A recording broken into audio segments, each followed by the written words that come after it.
Howdy y'all, DW Verts here, Hickbilly Outdoors, with another short cast episode for y'all. I hope you like this. Again, not on the water, we'll get to the water soon enough. Over the years, if you'd asked a lot of bass fishermen, experienced bass fishermen, which I are one, what the best baits for big bass were, in and out.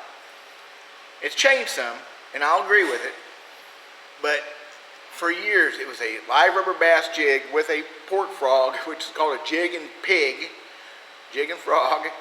They would take that, and I gotta agree, it's the best, one of the best, if not the best overall big bass bait ever invented. The other one, however, was the Zara Spook.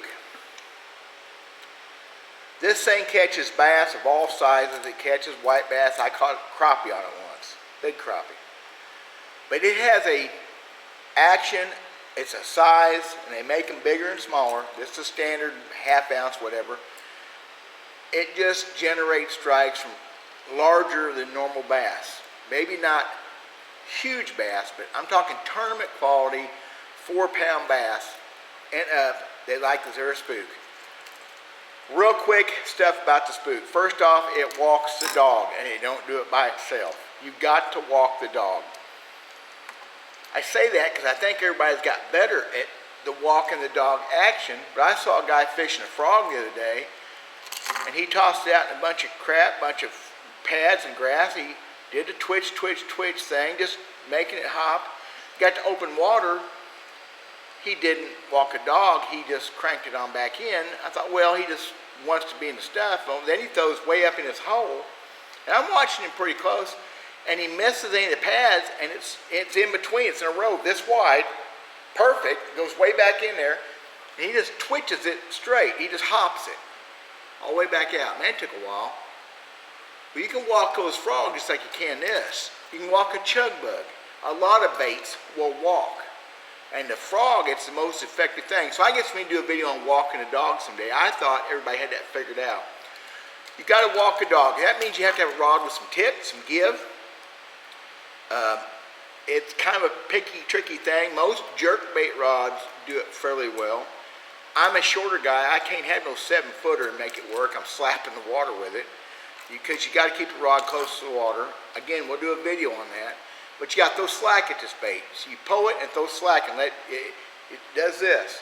If you don't throw slack to it, it gets all tight and it gets out of cadence, and that can catch fish, but it ain't gonna catch the bass I'm talking about catching. So we're going to talk about that someday. We'll do a little on the water. And I hope we can show you how I can make this thing walk around things. I can make it back up into things. I probably won't be able to do it for you, but we're going to try. Several things about the lure. That's an old one. Oh, actually both these are old. These aren't no new ones. These are probably 80s vintage.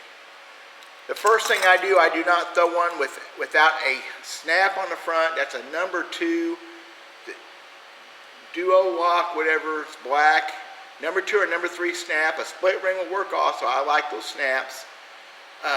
You have to let that bait move. Back in the day, we used to file a notch in the bottom of the eye and then tie off the bottom to get the nose lifted up. A little bitty file in there, file a notch. Well, that's kind of hard on the line. But this works pretty well. The other thing is, I brought these two out specifically because these are actually the original hooks. These are old baits, almost brand new. I got some ones that ain't brand new anymore. The original hooks are good enough if you can get them sharp. I don't think this bait's ever been thrown. It'd be sharper than that. Anyway, I take the hanger loose, at least one screw, and I put a split ring, a number 2 split ring. Guys, this will increase the catches, the hookups, and the keeping the bait hooked up on the fish, keep it in their mouth. I can't tell you how much better it is. It's not even close. So the snap on the front, hang hooks, and all the spooks are in my, these spooks are hanging on the wall over here. All the spooks in my box have upgraded hooks pretty much. Sharp, you can't be too sharp on a top water plug. You just can't do it. You can work these things pretty quick, pretty slow. I have found over the years a slosh work. I do stop and go some, but pretty much this It's hard to describe if you've never fished one. I remember one time years ago where I'd give it a jerk and let it slide. Jerk, and that's what they wanted. You got to experiment like any other bait. Walking the dog with a Zara Spook is a big fish, keeper fish technique.